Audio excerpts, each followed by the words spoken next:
10:40 tengo muchísimos mensajes, tanto en la línea para mensajes, en el 524-2340 para los de texto, 524-2330 los de audio. Los de audio. ¿No? Está bien. Exacto. Y también nos están mandando mensajes en la aplicación, gracias a la gente que nos está siguiendo a través de la aplicación, nos hace ver que les gusta, de qué manera se está desarrollando, me alegra. Realmente que puedan también escuchar y disfrutar del programa así. Sobre todo, la aplicación muy útil, mucha gente en lugares donde hay muy baja señal para radio, edificios, gente que trabaja en la calle, como decía Fede, o yo, por ejemplo, que decía gente que viaja a Capital. Nos escucha sí, lejos de nuestra línea de alcance, claro. Sí. Y acá en La Plata, inclusive, esto digo, muchos lugares donde no se puede sintonizar porque es una mole de cemento arriba, bueno, interesante. Bueno, me alegro que le estén pasando bien, enseguida vamos a ir con eso. Pero es martes y está el señor Fernando Mele porque también es día de biografías. Buenos días. ¿Qué tal? Venía escuchando por la aplicación. Ajá. Aquellos que, por ejemplo, no todos los celulares ahora tienen sintonizador de radio, es mi caso. Entonces, para aquellos que tenemos celulares sin radio, también es muy útil la aplicación. Vamos a hablar en el día de hoy de Gengis Khan. Gengis Khan, pronunciado... En realidad debería pronunciarse Chinguis Khan. Chinguis Khan. Chinguis Khan, cosa que si tío quién es Chinguis Khan, no tenemos ni la menor idea. Chinguis Khan, Chinguis Khan. No se sabe con exactitud cuándo nació. Se cree que habrá sido aproximadamente el 16 de abril de 1162, por tirar una fecha, sí, claro. ¿Verdad? Porque en realidad es muy difícil saberlo. Su verdadero nombre era Temujin, después recibiría el nombre de Gengis Khan más adelante. Nació en una familia de posición acomodada, aristocrática, en una sociedad muy feudal en aquel entonces, en una región en donde había mucha población nómada, no estaban muy asentados. Estamos hablando de hacia lejos, no la China, hacia allá, hacia allá, muy hacia allá. Sí. Era hijo de Yesugei y de Oleón Eke, su padre y su madre respectivamente. Su padre era el líder... La madre tiene bastante nombre de hombre, ¿eh? ¿Cómo digo? Oleón Eke se llamaba la madre. Me da madre. El padre se llamaba Yesugei y era el líder de un clan que tenía un rango bastante alto dentro de la sociedad de aquel entonces, pero los mongoles no eran todavía un pueblo muy poderoso. Cuando tenía solo 10 años, su papá fue invitado a una fiesta organizada por los tártaros, otro clan, para venir, vamos a hacer las paces, bueno, clan rival, vamos a hacer las paces, queremos que esté todo bien, vivimos cerca, así que vení y comete una bondiolita con nosotros. Lo envenenaron al padre, cuando el niño solo tenía 10 años, y los clanes que apoyaban a su padre dejaron de hacerlo porque no querían ser gobernados, ni por una mujer, por su esposa, ni tampoco por niños, algunos de los hijos. Sí. Por lo tanto, empezaron no solo a desobedecerlos, sino a ser perseguidos, por lo que el niño Temujin, junto con su madre y sus 6 hermanos, fueron obligados a emigrar, a irse de la región donde estaban viviendo y empezaron a vivir muy pobres, muy en la indigencia, recolectando cosas que podían, pescando en algunos ríos de aquella región y sobreviviendo simplemente como podían y como les daba sus pequeñas posibilidades de juntar recursos naturales.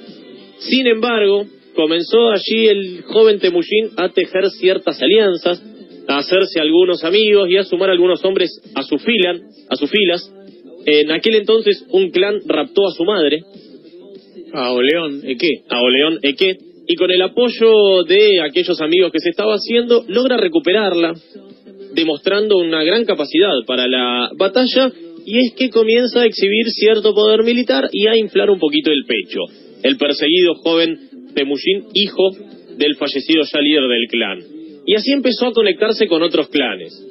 Y empezó a conquistar otros clanes. El Club del Clan. El Club del Clan, por ejemplo. Y empezó así a luchar, y empezó a conseguir territorios, y empezó a tejer alianzas, y empezó a generar un ejército de a poquito cada vez más grande. Entre 1181 y 1206 llevó a cabo muchas campañas para someter e incluir bajo su dominio a muchas de estas tribus que había en la región, como decíamos, principalmente nómadas, y principalmente no tenían vínculo entre sí. Eran todas poblaciones que estaban aisladas una de la otra, tal vez se conocían, se cruzaban por ahí, hola, ¿cómo andás? Pero nada, no había vínculo entre ellas. Entonces, ¿qué hacía el tipo? Llegaba a un lugar, los invadía, los atacaba, batalla o no de por medio, y les decía, vamos a hacer una cosa, se unen a mí o se mueren todos. ¿Qué eligen? Por supuesto, la mayoría nos unimos a usted, señor Temujin. Si no puedes con ellos... Si no puedes contra ellos, únete. En 1206, todos los grupitos estos que fue nucleando ya luchaban juntos y deberían elegir a un líder, lo eligen a él, y es el elegido con el nombre de Kakán, que quiere decir rey de toda Mongolia, y toma el nombre de Genghis Khan. Genghis significa océano, y se creía en aquel entonces que la Tierra era una masa única, toda cubierta de océanos. Entonces, Genghis Khan era como el rey del océano. El gobernar los océanos significaba gobernar absolutamente todo para él en aquel entonces. Bueno, era como fue el inicio de la Tierra, ¿no? La formación de la Tierra, claro, la Pangea. La Pangea, exactamente, pero... Por ya habías dejado de ser Pangea. Ya no era Pangea. No, pero que pasó muchos millones de años. Se creía que sí, se creía que era una única Tierra, digamos, que estaba toda rodeada de océanos, por eso el que gobernaba los océanos gobernaba también la Tierra, y eso era lo que ellos creían. Eran un pueblo guerrero, todos los hombres libres, desde chicos se entrenaban como militares y tenían una tradición de jinetes y de caballos muy entrenados, tiraban con arco, tenían arcos especiales para tirar desde arriba de los caballos, es decir, una cuestión que ya estaba avanzada en cuanto a lo militar. Así es que comienza a formar una sociedad que no solo comparte el territorio, sino que tienen una identidad política que es su líder. Genghis Khan empieza a ser el líder de los mongoles. Para mantener unidos a todos estos clanes, dicen, bueno, bárbaro, tenemos un líder, pero cada uno de nosotros hace la suya. Tienen que tener algo en común. Y lo que hacen es formar clanes militares, digamos, o grupos militares que tomaban un miembro de cada clan, o algunos miembros de cada clan, entonces quedan todos mezclados. Al mezclarse, todos ellos empezaban a lograr una identidad común, digamos, y a identificarse de cierta manera entre sí. Y además, buscaban un territorio común, un objetivo común, perseguir un objetivo común. ¿Cuál sería ese objetivo? Conquistar todos juntos nuevas tierras para poder expandir todo el territorio que su líder político les solicitaba gobernar. Cada vez que conquistaba un nuevo territorio, dejaba a sus propios aliados para que cuidasen esas tierras y para que gobernasen ese lugar a nombre de Genghis Khan. Y además, si nosotros nos identificamos de una manera, ¿cómo debemos hacerlo? En contraposición a otro. Es decir, tenemos que buscar un rival, tenemos que buscar un enemigo. Sí.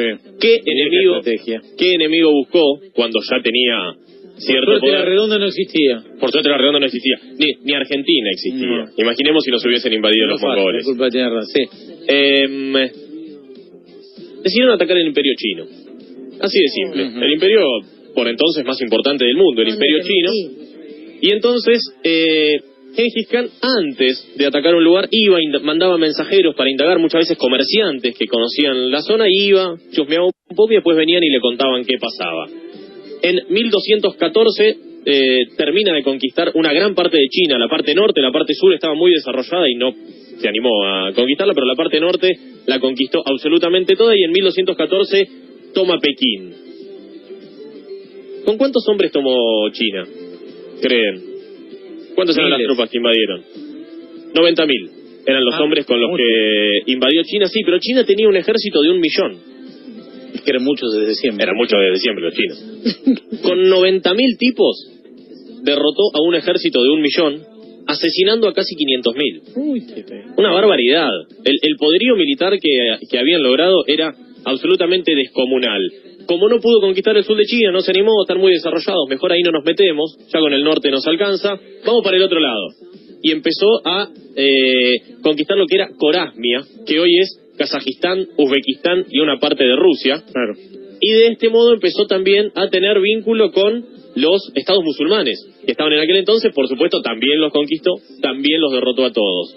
En una de estas conquistas, en una ciudad de Rusia, somete a un pueblo, los hizo acostar a todos en el piso. Todos los que no se someten a mí, acuéstense todos en el piso. Sacó la puerta de entrada a la ciudad, la puso sobre ellos, sobre todos los que estaban acostados en el piso, y ahí arriba se hizo un gran banquete para celebrar la conquista de la ciudad. No. Por supuesto, todos los que estaban abajo murieron aplastados. Por supuesto que sí, así es. Ay, qué tortura. Muy malo. Gengis Khan, muy malo, escucha. Llegó a conquistar más de malo, lo veía en Titanes en el Río. Era lo malo, bueno. Lo malo. Los musulmanes lo consideran como uno de los grandes males que ha tenido los musulmanes, porque los conquistó y los derrotó de una manera tremenda. Llegó a conquistar más del 15% de la tierra.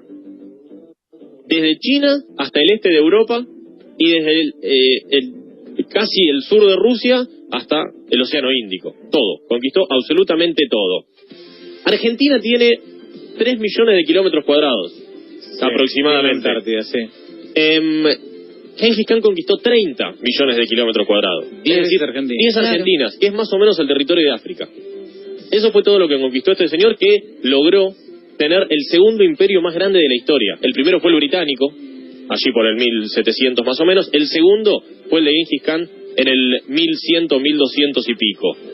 En la actualidad, la mayoría de la población del mundo, más de la mitad de los habitantes de la Tierra, vive en territorios que fueron conquistados por Gengis Khan. China y tiene India. Hoy son más de 30 países lo que conquistó, donde viven 4.000 millones de habitantes. En China e India tiene 2.600 nomás. Es impresionante. Se sabe muy poco de la vida de él, más allá de todas estas conquistas, pero sí quedaron todos estos datos que son impresionantes. Alrededor del 8% de la población que vive en esta zona, es decir, 8% de estos 4.000 millones de habitantes, comparten el mismo cromosoma Y. Es decir, que son descendientes de Gengis Khan. ¿Por qué? Cuando invadía un lugar... Tenía que celebrar. Había que celebrar. ¿Cuántos hijos tenía? Y además, imaginen que en aquella región iba a invadir un lugar. Quedaba toda una generación de jóvenes que eran asesinados porque él los mataba en la guerra. Entonces, quedaban mujeres solteras, mujeres viudas, y por supuesto, todos los mongoles se abusaban de ellas. Gengis Khan, el primero que elegía. Yo quiero esta, el líder era el primero que elegía, por supuesto. El rebote. Aproximadamente... Que sobraba de Gengis Khan. Sí. Una de cada 450 personas en el mundo tiene genes de Gengis Khan. Una de cada 450 personas. ¿Tendremos? Y no sabemos, tal vez. Habrá dejado algo en el testamento. Imagínate, con tanta tierra que conquistó además. Una parcelita por ahí, un terrenito. Uno de los... a veces hablamos así. Imagínate. Uno de los aspectos más importantes de Gengis Khan en cuanto a su cuestión militar es que utilizó la guerra psicológica, la tortura, sobre todo para investigar cuestiones... Prefiero no tener. Ahí preferimos que no. Y además, llevaba a cabo matanzas absolutamente masivas. Absolutamente masivas. Ahora te voy a decir cuántos tipos mató porque es una locura. Cuántos tipos mató, no se puede creer. Por ejemplo, tiraba cadáveres con peste bubónica. Con catapultas los tiraba a ciudades adentro. Entonces, para contagiar. Se cree que fue el inventor de las armas biológicas, entre otras cosas. Un gaucho. No, fenómeno. Para la táctica militar, un fenómeno. Por ejemplo, iba a invadir una ciudad. Tenían muchos caballos, habíamos dicho, eran muy dúctiles con los caballos. Iban a invadir una ciudad. Los caballos que sobraban les ponían muñecos arriba. Bueno, eso es... Lo hace ahora, lo vimos, la policía con por ejemplo, el maniquí con el mate, claro. Es muy bueno. Ponían muñeco, entonces mandaban a atacar a un muñeco solo. Y además, por ejemplo, le ataban a los caballos a la cola, le ataban un palo. Entonces cuando corrían los caballos, levantaban tierra, imaginemos, parecía que era muchísimo más. 90.000 caballos arrastrando tierra. Se genera una nube de humo que no sabía qué pasaba. Cuando esa nube desaparecía, los caballos ya no estaban, ya no había nadie, y les aparecían por el otro lado, por la retaguardia, y los atacaban por atrás. Un fenómeno, un tipo absolutamente bicho. Mira con qué poco, que los con muñecos pelearan. Imagínate. Se lo considera algo así como el creador del correo, porque imaginemos cómo hacía para comunicarse en un lugar tan gigantesco que había conquistado el tipo. Tenía cada cierta distancia lo que se llamaban shans, que eran como postas. Entonces en las postas tenían comida, tenían bebida, tenían caballos de repuesto para que los mensajeros puedan o llevar su mensaje y que salga otro caballo, o ellos mismos comer, tomar algo, qué sé yo, hacerse una siestita y arrancar de nuevo y seguir con el mensaje que el Khan debía dar. La Segunda Guerra Mundial, el nazismo mató a unas 6 millones de personas aproximadamente. Se cree que él mató a más de 40 millones de personas. 40 millones de personas. En 1221 mató a 1.750.000 personas en una hora. Dios, no. ¿Cuántas? 1.750.000 personas en una hora. Por supuesto no él, su ejército. Conquistó la ciudad de Herat, que hoy es Afganistán, puso a todos los habitantes contra una pared y los decapitó a todos. Cada soldado tenía que degollar a 50 personas, cortarle la oreja y meterla en un saco, llevársela a un oficial como para que corrobore que había matado a todos esos. El olor que salía de ahí. Más que hacer con tanta oreja. Por todas las matanzas que generó, por todas las ciudades que conquistó, se cree que generó un cambio climático positivo para la Tierra. Era ecologista, podríamos decir. Mirá, ¿Por qué? Imaginemos, ciudades que empiezan a dejar de tener hombres, cultivos que ya no están más y empieza a crecer la vegetación natural, empiezan a crecer bosques, empiezan a crecer árboles, las ciudades empiezan a vegetar y el tipo... Pero pará, eso no justifica todas las matanzas. ¿No? No, yo quería... Una justificación le quería encontrar, pobre tipo, todas malas le estamos diciendo. No. Fue el primero en no cobrar impuesto al clero ni a los pobres. Y cada uno de los bueno, clanes, eso está bien, mirá, un impuesto al pobre. Al clero no sé, pero a los pobres está bien. Todas las ciudades que él conquistaba tenían la absoluta libertad religiosa. No impuso la religión tribal que él tenía, porque dijo: ustedes crean lo que... Síganme, vengan, matemos a todos, tráiganse sus caballos, todo. Récenle a quien quieran, pero síganme a mí. Se cree que murió el 18 de agosto de 1227 cuando intentaba continuar con la conquista de la parte esta que le faltaba de China. No se sabe exactamente la causa, se cree que había sufrido una herida cayéndose de su caballo de la que nunca pudo recuperarse. Y el imperio se dividió entre sus 4 hijos, siendo liderado por el tercero de ellos, Ogodei, que fue nombrado Gran Khan en 1229 y sostuvo la expansión que había logrado su padre. Nunca se supo dónde fue enterrado. Esto para que no se peleen por su tumba. Y hay una suerte de mandato de que sus jinetes debían pasar al menos una vez por encima de su tumba para borrar los rastros que habían dejado al hacerla. Y nunca dejó que se haga una imagen suya en vida. Durante su vida nunca se reprodujo una imagen de él, por supuesto para ocultarse, para no ser conocido, sino que a posteriori, post-mortem, es cuando empezaron a... Así que los retratos que aparecen pintados hoy en Gengis Khan son bastante de imaginación. Son bastante de imaginación. De hecho, hoy día los billetes de Mongolia, muchos de ellos tienen la figura de Gengis Khan, un señor que conquistó el 15% de la Tierra. Es una... En el año 1100 no había armas nucleares, no había nada de lo que tenemos. Con un palo lo que hizo, con un palo en la cola del caballo. Con un palo en la cola del caballo. ¡Ole! Mató 40 millones de personas. Un verdadero animalito. Gracias, Fernando, muy buena. Gengis Khan.